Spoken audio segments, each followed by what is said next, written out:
দর্শক, এই মুহূর্তে আমি অবস্থান করছি গুলশান ২ গোল চত্বরের ঠিক সামনে। আপনারা জানেন আজকে সকাল ১১টায় জনাব তারেক রহমান বিএনপির ভারপ্রাপ্ত চেয়ারম্যান তিনি দেশে আসেন এবং তাকে ঘিরেই কিন্তু চলছে পুরো বাংলাদেশে নেতাকর্মীদের একটা উপচে পড়া ভিড়। তাকে এক ঝলক দেখার জন্য, তার কথা শোনার জন্য দেশের নানা প্রান্ত থেকে নেতাকর্মীরা ছুটে এসেছে রাজধানীর বুকে।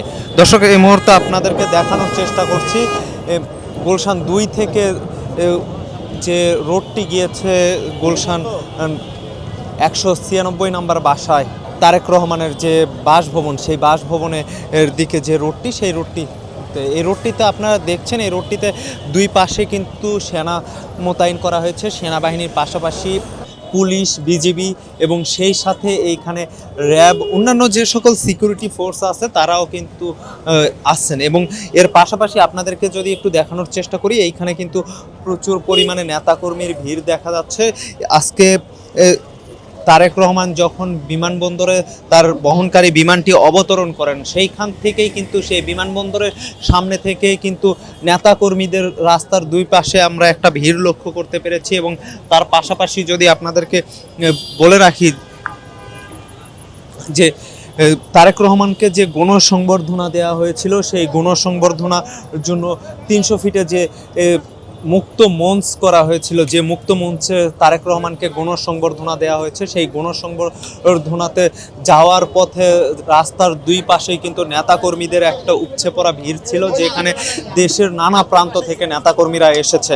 এবং সেইখান থেকে শুরু করে এখন বর্তমানে তারেক রহমান এভারকেয়ার হাসপাতালে আসছেন তার মার সাথে সাক্ষাৎ করতে, বিএনপির চেয়ারপারসন বেগম খালেদা জিয়ার সাথে সাক্ষাৎ করতে তিনি কিন্তু এই মুহূর্তে অবস্থান করছেন। এভারকেয়ার হাসপাতালে।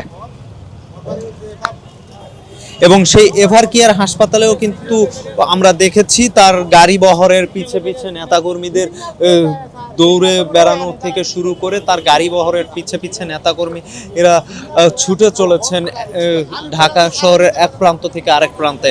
তেমনই আমরা দেখেছি এভারকেয়ার হাসপাতালের সামনেও কিন্তু নেতাকর্মীরা গিয়েছেন এবং এভারকেয়ার হাসপাতালে এর আশেপাশে এরিয়াতেও কিন্তু প্রচুর পরিমাণে আমরা নেতাকর্মী দেখেছি। এবং সেই সাথে আপনাদেরকে এখন গুলশানের যে রোডটি আছে, সেই গুলশান রোডটিতে আপনাদেরকে দেখানোর চেষ্টা করছি। গুলশান রোডেরও দুই পাশে কিন্তু প্রচুর পরিমাণে নেতাকর্মী এসেছেন এবং এই নেতাকর্মীদেরকে ট্যাকেল দেওয়ার জন্যই কিন্তু এবং সেই সাথে তারেক রহমানের সিকিউরিটি পারপাসে কিন্তু এইখানে সেনাবাহিনী মোতায়েন করা হয়েছে। সেনাবাহিনীর পাশাপাশি র্যাব, বিজিবি এবং সেই সাথে পুলিশ মোতায়েন করা হয়েছে। এবং সেই সাথে আপনাদেরকে যদি বলে রাখি, সিএসএফ তারাও কিন্তু তারেক রহমানের সিকিউরিটির দায়িত্বে আছেন। সিএসএফও কিন্তু তারেক রহমানের সিকিউরিটির দায়িত্বে আছেন। তারাও কিন্তু পর্যাপ্ত পরিমাণে সিকিউরিটি দিয়ে রেখেছেন। তারেক রহমানের পুরো গাড়ি বহরকে ঘিরে রেখেছেন সিএসএফ এবং সেই সাথে সেনাবাহিনী। এবং সামনে পিছে আমরা দেখেছি র্যাব এবং বিজিবির গাড়ি। দর্শক, সেই সাথে আমরা আপনাদেরকে যদি জানিয়ে রাখি, এইখানে যে সকল গণমাধ্যমরা কাজ করে, গণমাধ্যম তার সিকিউরিটি পারপাসে গণমাধ্যমদের মিডিয়া পাসের কথা বলা হয়েছে এবং মিডিয়া পাস দেখে তারাই কিন্তু সেই গাড়ি বহরের সাথে যেতে পারছে বা গাড়ি বহরের সাথে কাভার করতে পারছে। এবং এই যে নেতাকর্মীরা যারা পিছু পিছু যাচ্ছে, তাদেরকে অনেকটাই দূরত্ব মেনটেন করে নিয়ে যাচ্ছে বিজিবি এবং সেই সাথে সেনাবাহিনী। দর্শক, আর কিছুক্ষণের মধ্যেই তারেক রহমান তিনি কিন্তু এভারকেয়ার থেকে বের হয়ে তার যে বাসা, গুলশানে যে তার বাসাটি, সেই বাসার উদ্দেশ্যে রওনা দিবেন এভারকেয়ার হাসপাতাল থেকে। দর্শক, এই ছিল আমার কাছে সর্বশেষ আপডেট গুলশান থেকে। সাজ্জাদুল ইসলাম, খবর সংযোগ, ঢাকা।